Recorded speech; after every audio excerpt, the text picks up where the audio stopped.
দুনিয়ার মানুষ আজরাইল বলেন আল্লাহ তাআলা কিয়ামত পর্যন্ত প্রত্যেকটা মানুষকে মৃত্যুর আগে আল্লাহ তাআলা আলামত দিবেন। এটা আল্লাহ তাআলার ইচ্ছা, কাহাকে আলামত নাও দিতে পারেন, আগেও নিতে পারেন।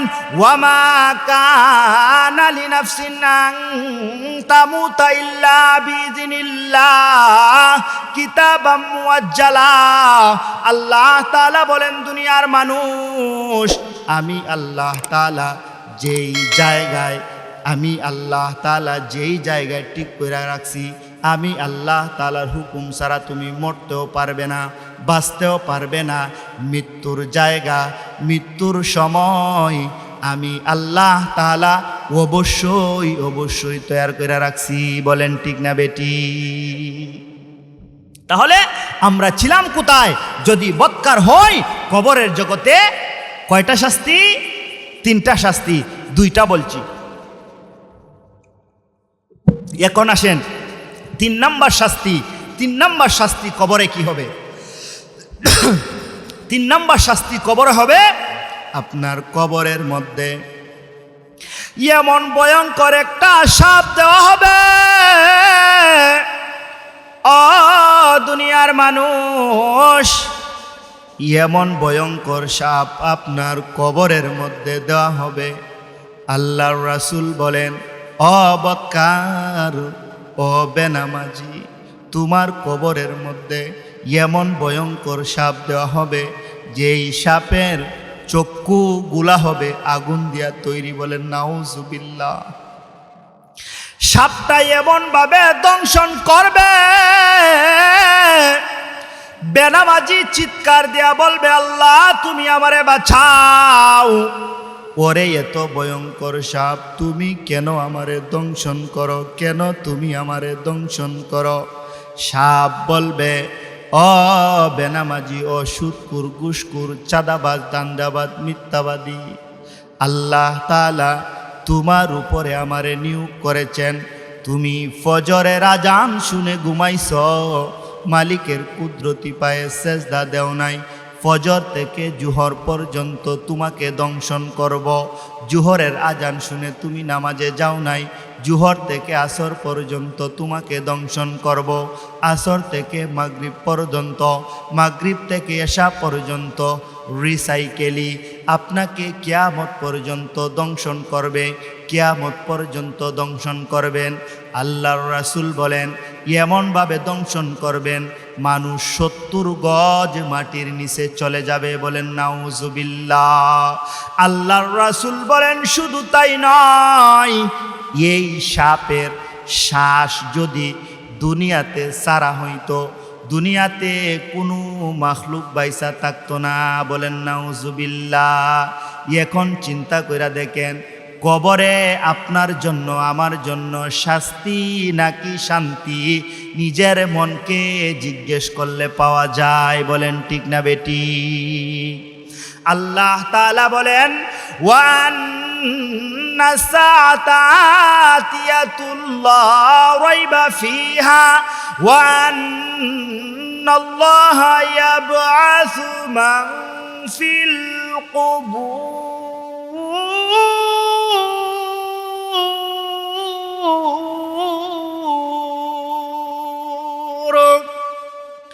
আল্লাহ তাআলা বলেন দুনিয়ার মানুষ, কিয়ামত অবশ্যই সংগঠিত করব এবং কিয়ামতের ময়দানে কবর থেকে প্রত্যেক মানুষকে উত্তোলন করব। বলেন ঠিক না বেটি? কবর তো লাশ স্টেশন নয়, আখিরাতের ময়দান, কিয়ামতের ময়দানও লাশ স্টেশন নয়। আপনার আমার স্টেশন, শেষ জায়গা হইল জান্নাত। বলেন ঠিক না বেটি? এখন আল্লাহ তাআলা বলেন তোমাকে কিয়ামত আসবে এবং প্রত্যেকটা মানুষকে কবর থেকে কিয়ামতের ময়দানে উত্তোলন করা হবে। কথাটা মনোযোগ দিয়ে শুনেন, কিয়ামতের ময়দানের কি ভয়াবহ পরিস্থিতিটা হবে শুনেন। আল্লাহ তাআলা কিয়ামতের ময়দানে আপনাকে আমাকে তুলবেননি? অবশ্যই তুলবেন। সব মানুষগুলাকে তুলবেন, হিন্দুকেও তুলবেন, মুশরিককেও তুলবেন, কাফের কুফফার সব মানুষকে কিয়ামতের ময়দানে সিরিয়াল ধরায় দাঁড় করাইবেন। বলেন সুবহানাল্লাহ। সিরিয়াল ধরিয়ে যখন দাঁড় করাবেন, আবু সাইদ খুদরি রাদিয়াল্লাহু তাআলা আনহু বর্ণনা করেন, প্রত্যেকটা মানুষকে, যত মানুষ যার যার ইবাদত করত, ফেরেশতারা ঘোষণা করবে, এই আজকে কিয়ামতের ময়দানে কারা মুশরিক, তোমরা কার ইবাদত করতা, তাদের সঙ্গে চলে যাও, তাদের সঙ্গে চলে যাও। যারা মুশরিক, যারা দেবদেবীর পূজা করত, তারা বলবে, আমরা তো দেবদেবীর পূজা করতাম। আমরা কিসের পূজা করতাম? দেবদেবীর পূজা করতাম। বলে, তাহলে তোমাদের দেবদেবীর সঙ্গে তোমরা চলে যাও, তোমাদের দেবদেবীর সঙ্গে তোমরা চলে যাও। তখন তারা বলবে, আমাদের দেবদেবীরা আমরা কোথায় পাবো? আল্লাহ তাআলা কুদরতিভাবে একটা আসর, একটা ছবি দেখায় দিবেন। ওই যে দেখা যায় তোমাদের দুর্গা, ওই যে দেখা যায় তোমাদের সরস্বতী, ওইখানে যাও, ওইখানে তাদের সঙ্গে চলে যাও। মুশরিকরা দেবদেবীর কাছে যাবে, যখন দেবদেবীর পায়ে সেজদা করতে যাবে, সঙ্গে সঙ্গে জাহান্নামে নিক্ষেপ হয়ে যাবে। বলেন নাউজুবিল্লাহ। 2 নম্বরে ডাক দিবে, ইহুদিদেরকে ডাক দিবে। ইহুদিদেরকে ডাক দিয়া বলবে, ইহুদিরা, তোমরা একত্রিত হয়ে যাও, তোমরা আলাদা হয়ে যাও। দুনিয়াতে তোমরা কার ইবাদত করতা? ইহুদিরা বলবে, আমরা হযরত উজাইর আলাইহিস সালাতু ওয়াস সালামকে আল্লাহ তাআলার সন্তান বানিয়েছি, তার ইবাদত করছি। বলেন নাউজুবিল্লাহ। তাদের জিহ্বা পা পর্যন্ত পৌঁছে যাবে। ফেরেশতারা বলবে, তোমরা মিথ্যা বলেছ, তোমরা মিথ্যা বলেছ, আল্লাহ তাআলার কোনো সন্তান নাই, বলো এখন তোমরা কি চাও? তারা বলবে, আমরা বিনা শর্তে পানি পান করতে চাই, আমরা পানি পান করতে চাই। তখন ফেরেশতারা দেখিয়ে দেবে, ওই যে দেখা যায় ওইখানে পানি আছে, ওইখানে পানি পান করো। ওরা যাবে, আসলে কিন্তু পানি নয়, বালুর চিকচিকি। আপনার বালু দিয়া দেখবেন মরুভূমিতে বোঝা যায় পানি আসলে পানি নয়। ইহুদিরা পানি পান করতে যাবে, যখন পানি নিতে যাবে, সঙ্গে সঙ্গে জাহান্নামের ডাকনা খুলে দেওয়া হবে, জাহান্নামে নিক্ষেপ হয়ে যাবে। বলেন নাউজুবিল্লাহ। এখন খ্রিস্টানদেরকে ডাক দিবে, আয় খ্রিস্টানরা, তোমরা কার ইবাদত করতা? সব খ্রিস্টান ঐক্যভাবে জবাব দিবে যে আমরা ঈসারে আল্লাহর বেটা বানাইছি, মরিয়মকে আল্লাহর স্ত্রী বানাইছি। বলে নাউজুবিল্লাহ। বলে এখন তোমরা কি চাও? বলে পিপাসায় কলিজা পাইঠা যায়, আমাদেরকে একটু পানি পান করার ব্যবস্থা করে দেন। বলবে, ওই যে দেখা যায় পানি, আসলে পানি নয়, মরিচিকা। মরিচিকার মধ্যে যখন পানি পান করতে যাবে, তারাও জাহান্নামে নিক্ষেপ হয়ে যাবে। বলেন নাউজুবিল্লাহ। এখন আমরার ফালা। এখন একটা দল দাঁড়িয়ে থাকবে, চুপচাপ এইরকম ভাবে দাঁড়িয়ে থাকবে। ফেরেশতারা ডাক দিবে, মানুষ, তোমরা এখনো কেন দাঁড়িয়ে আছো? মুশরিকরা তো তাদের দেব দেবীর সঙ্গে চলে গেছে। ইহুদিরাও তো তারা যাদের ইবাদত করত তাদের সঙ্গে চলে গেছে। খ্রিস্টানরাও যাকে খোদা মানত তার সঙ্গে চলে গেছে। তোমরা কেন দাঁড়ায় রয়েছ? তারা জবাব দিবে, ইন্নাল্লাযীনা ইয়াখশাউনা রাব্বাহুম বিল গায়বি লাহুম মাগফিরাতুন ওয়া আজরুন কাবীর।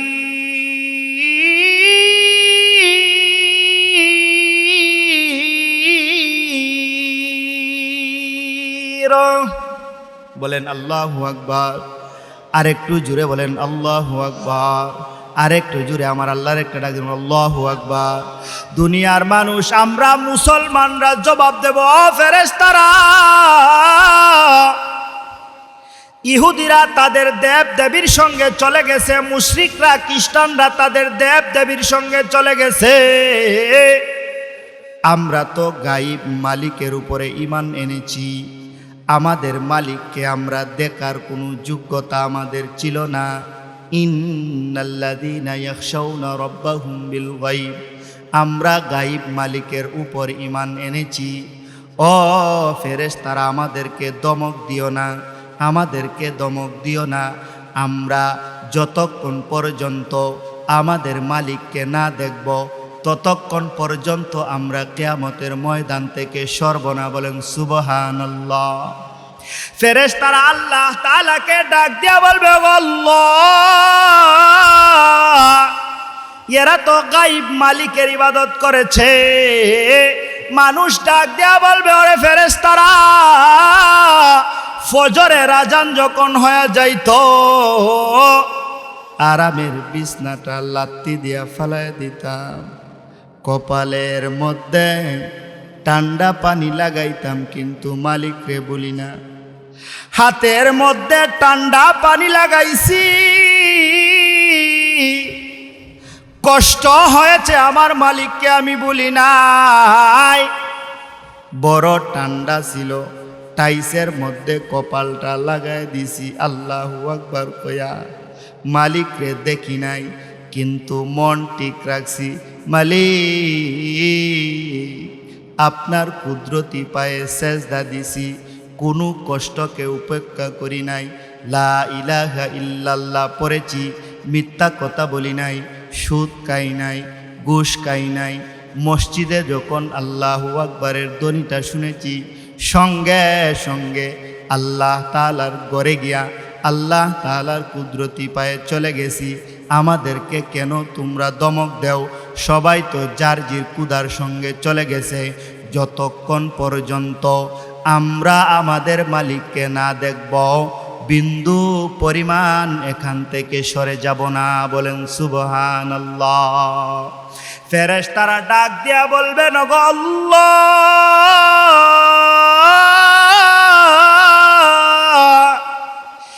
এরা তো দেবদেবীর পাগল ছিল না, গাছের পাগল ছিল না, মূর্তির পাগল ছিল না, তারা তো ছিল আপনার পাগল। কালেমার দাওয়াত গ্রহণ করেছে, আপনার গোলামি করেছে। ওগো আল্লাহ, যতক্ষণ পর্যন্ত আপনাকে আপনার গোলামরা না দেখবে, এই জায়গা থেকে সরবে না, এই জায়গা থেকে সরবে না। আল্লাহ তাআলা বলেন, ও ফেরেশতারা, যালিকা বিআন্নাল্লাহা হুয়াল হক, তারা আমি মালিককে সত্য মেনেছে। ওয়া আন্নাহু ইউহয়িল মাউতা, তারা জানতো মালিক ইচ্ছা করলে জীবিত করবেন, ইচ্ছা করলে মৃত্যু দিবেন। ওয়া আন্নাহু আলা কুল্লি শাইইন কাদির।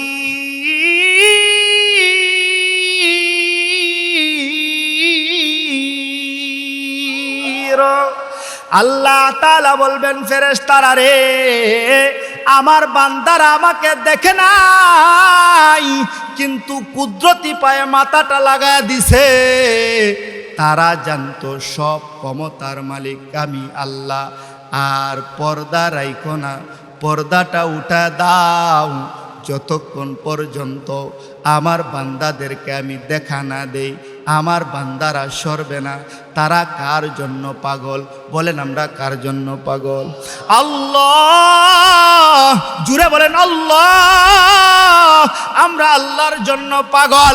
ফেরেশতারা বলবে, ফেরেশতাদেরকে আল্লাহ তাআলা বলবেন, ফেরেশতারা রে, পর্দা উঠায়া দাও, আমার যেই কুদরতি পায়ে আমার বান্দারা সেজদা দিছে, আজকে বান্দাদের কুদরতি পাটা দেখা দেই। বলেন সুবহানাল্লাহ। আল্লাহ তাআলা কুদরতি পায়ের গোড়ালিটা যখন দেখাবে, সঙ্গে সঙ্গে আমরা মুসলমানরা আল্লাহ তাআলার কুদরতি পায়ে সেজদায় পড়ে যাব। বলেন সুবহানাল্লাহ। ও দুনিয়ার মানুষ, এই দিন আপনিও থাকবেন, আমিও থাকবো। আল্লাহ তাআলাকে কুদরতি পায়ে সেজদা দেওয়ার যোগ্যতা থাকতে হবে, ঈমান থাকতে হবে। যদি ঈমান না থাকে, কুদরতি পায়ে সেজদার যোগ্যতাও থাকবে না। বলেন ঠিক না বেটি? বর্তমান যুগে কুদরতি পায়ে আল্লাহ তাআলাকে কেমনে সেজদা দিবেন চিন্তা করে দেখেন। ঈমান নিয়ে টানাটানি, কেউ বাংলাদেশের মুসলমানকে ইন্ডিয়া বানাইতে চায়, আবার কেউ বাংলাদেশকে আমেরিকা বানাইতে চায়, কেউ বাংলাদেশকে লন্ডন বানাইতে চায়। বলেন ঠিক না বেটি? আমরা মুসলমান, লা ইলাহা ইল্লাল্লাহর দাওয়াত গ্রহণ করেছি, কিন্তু আমরা নামাজ পড়ি একসাথে আর না পড়ি একসাথে। যদি কাফের কুফফাররা আমাদের ঈমান নিয়ে টানাটানি করে, বিন্দু পরিমাণ ছাড় দেব না, বিন্দু পরিমাণ ছাড় দেব না। বলেন ঠিক না বেটি? আমরা শাহজালালের উত্তরসূরি, যেই রকম ভাবে শাহজালাল রাহমাতুল্লাহি আলাইহি গৌর গোবিন্দের রাজপ্রাসাদ আল্লাহু আকবারের ধ্বনি দিয়ে চূর্ণ বিচূর্ণ করে দিয়েছিল।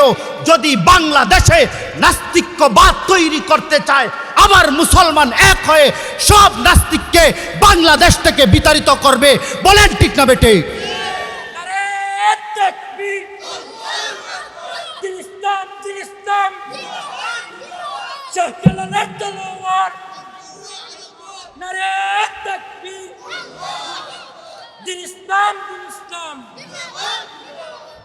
চিন্তা করে দেখেন, বাংলাদেশে এখন ঈমান নিয়ে টানাটানি। এতদিন কোথায় ছিলে? এখন এতদিন যারা জুলুম করে আলেমদেরকে কারা নির্যাতিত করে, আয়নাগর নামক সন্ত্রাসী কুখ্যাত গড়ে চরম পর্যায়ের নির্যাতন করেছে। আপনারা সূক্ষ্মভাবে জ্ঞান থাকেন, যদি আলেম উলামা ডাক দেয় সব ফেলে দিয়ে তাদের ডাকের সাড়া দিতে হবে। বলেন ঠিক না বেটি?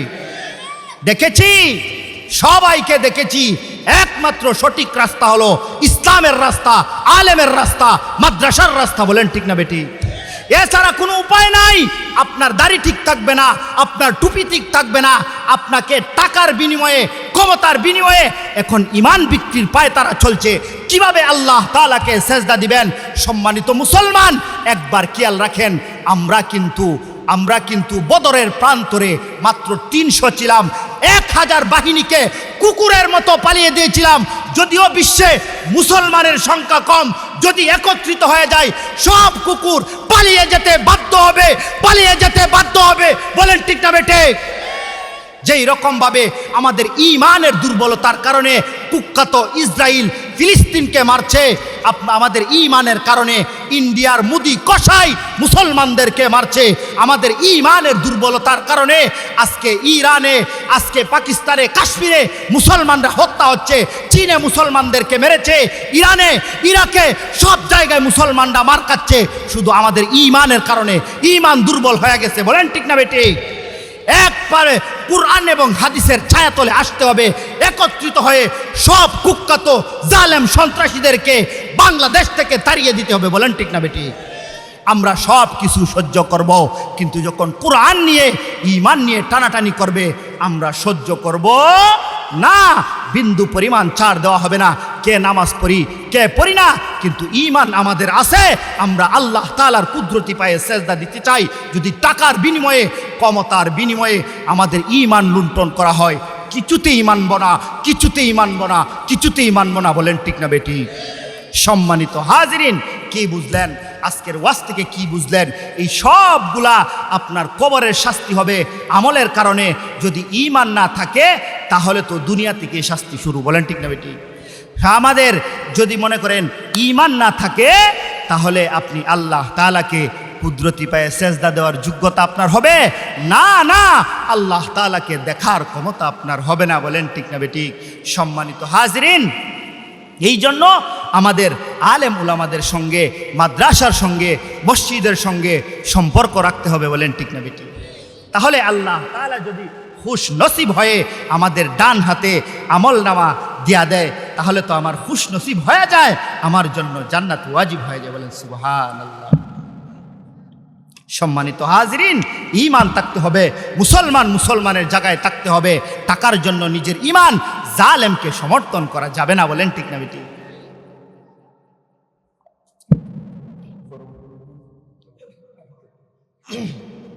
আসেন, যদি ঈমান না থাকে জান্নাতে যাইতে পারবেন না। আল্লাহ তাআলা বলেন, ওয়া আন্নাস সাআতা আতিয়াতুন লা রাইবা ফিহা ওয়া আন্নাল্লাহা ইয়াবআসু মান ফিল কুবুর। আল্লাহ তাআলা বলেন, দুনিয়ার মানুষ, আমি আল্লাহ তাআলা তোমাদেরকে কিয়ামতের ময়দানে কবর থেকে আবার উত্তোলন করব। ও ঈমানদার, যদি মাদ্রাসার সঙ্গে ইসলামের সঙ্গে সম্পর্ক রাখেন আর যদি ঈমানদার হয়ে যান, ও দুনিয়ার মানুষ, যদি ডান হাতে আমলনামা পড়া যায়, আপনার চাইতে ভাগ্যবান আর কে হবে? বলেন সুবহানাল্লাহ। আল্লাহ তাআলা যদি ডান হাতে আমলনামা দিয়া দেয়, ও দুনিয়ার মানুষ, আল্লাহ তাআলা যখন কোনো বান্দার ডান হাতে আমলনামা দিয়া দিবে, বান্দা তো টিকিট পায়া খুশি হয়ে যাবে, জান্নাতের দিকে দৌড় মাইরা দিবে, জান্নাতের গেইটে গিয়া দাঁড়ায় যাবে। আল্লাহ তাআলা জিজ্ঞেস করবেন, বান্দারে, কেন তুমি জান্নাতের গেইটে দাঁড়ায় গেলা? কেন তুমি জান্নাতের গেইটে দাঁড়ায় গেলা? বান্দা বলবেন, ওগো আল্লাহ, ডান হাতে আমলনামা দিছেন, জান্নাতে প্রবেশ করব, আমি জান্নাতে প্রবেশ করতে চাই না। আল্লাহ বলবেন, কেন রে বান্দা, কেন তুমি জান্নাতে প্রবেশ করতে চাও না? বান্দা বলবেন, ওগো আল্লাহ, যেই মা বাবা আমাকে জন্ম দিছেন, এই মা বাবাকে না নিয়ে আমি কেমনে জান্নাতে থাকি? শীতের দিন আসলে তো মা আমারে বুকের সঙ্গে লয়া ঘুমাইছে, আজকে মা জাহান্নামের আগুনে পুড়ে হাউমাউ করে কান্না করবে, আর আমি জান্নাতে চলে যাব। শীতের দিন আসলে মা সন্তানকে বলছে, সন্তান তুমি বাহিরে যায় না, মায়ের কুলে আসো। মায়ের কুলে কত ঘুমাইছি, কত প্রস্রাব করছি, মা তো রাগ করে নাই, আজকে কেমনে জান্নাতে যাব? আপনার সার্টিফিকেট নিয়ে যান। আল্লাহ বলবেন, না রে বান্দা না, যা তোমার দাবি মঞ্জুর করলাম, তোমার মা বাবাকে নিয়ে জান্নাতে চলে যাও। বলেন সুবহানাল্লাহ। দুনিয়ার মানুষ শুধু তাই নয়, মা বাবাকে জাহান্নাম থেকে উত্তোলন করে যখন জান্নাতের গেটে চলে যাবে, জান্নাতের গেটে আবার দাঁড়ায় যাবে, আল্লাহ তাআলা বলবেন, ওরে বান্দা, জান্নাতের গেটে কেন তুমি আবার দাঁড়ায় গেলা? কেন তুমি আবার দাঁড়ায় গেলা? বান্দা ডাক দেয়া বলবে, আল্লাহ,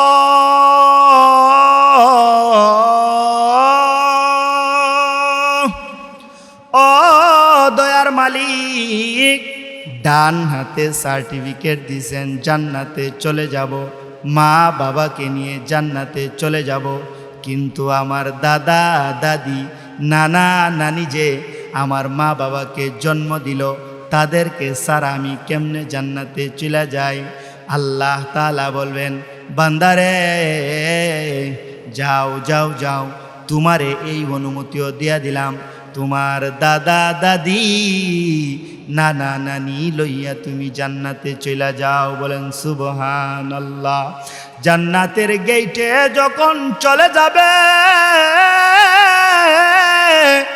দাদা দাদিকে নিয়ে যখন জান্নাতের গেটে চলে যাবে, আবার জান্নাতের গেটে দাঁড়ায় যাবে, বলবে, কিরে বান্দা, আবার কেন দাঁড়ায় গেলি? মা বাবা চাইলি মা বাবা দিলাম, দাদা দাদি চাইলি দাদা দাদি দিলাম, আবার কেন দাঁড়ায় গেলি? বান্দা বলবে, ওগো আল্লাহ,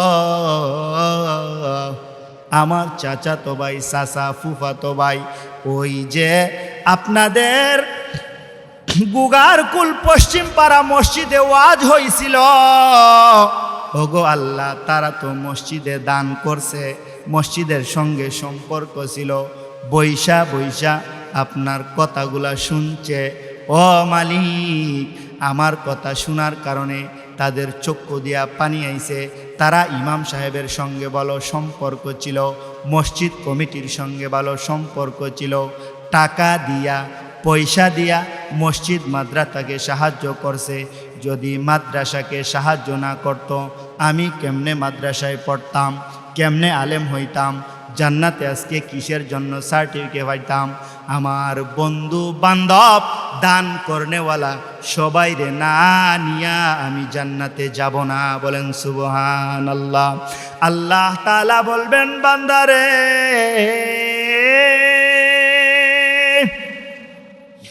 জান্নাতের সার্টিফিকেট যখন দিয়া দিলাম, যাও যাও যাও, তোমারে এই ক্ষমতাও আমি আল্লাহ তাআলা দিয়া দিলাম। যত পরিচিত চীনা মানুষ আছে, যত মানুষের সঙ্গে তোমার সম্পর্ক আছে, সবাইকে নিয়ে তুমি জান্নাতে চলে যাও। বলেন সুবহানাল্লাহ। আমরা আল্লাহর তৈরি জান্নাতে যেতে চাইনি। কিয়ামত যখন সংগঠিত হয়ে যাবেন, আল্লাহ তাআলা এক দলকে ডাক দিবেন, বান্দারা রে, আমার সেই বান্দারা কোথায়? মানুষগুলা তাকায় থাকবে, আল্লাহ তাআলা কারে ডাকে? আল্লাহ তাআলা কাকে ডাক দেন? মানুষগুলা তাকায় থাকবে, আল্লাহ তাআলা ঘোষণা করে দিবেন, আমার সেই বান্দারা কোথায় রে? যারা মসজিদে দান করেছে, মসজিদের সঙ্গে তাদের অন্তরটা সব সময় ঝুলে থাকতো। আসো আসো আসো, আমি আল্লাহর কুদরতি পায়ের নিচে আজকে চলে আসো। বলেন সুবহানাল্লাহ। আল্লাহ তাআলার কুদরতি পায়ের নিচে থাকতে চাননি?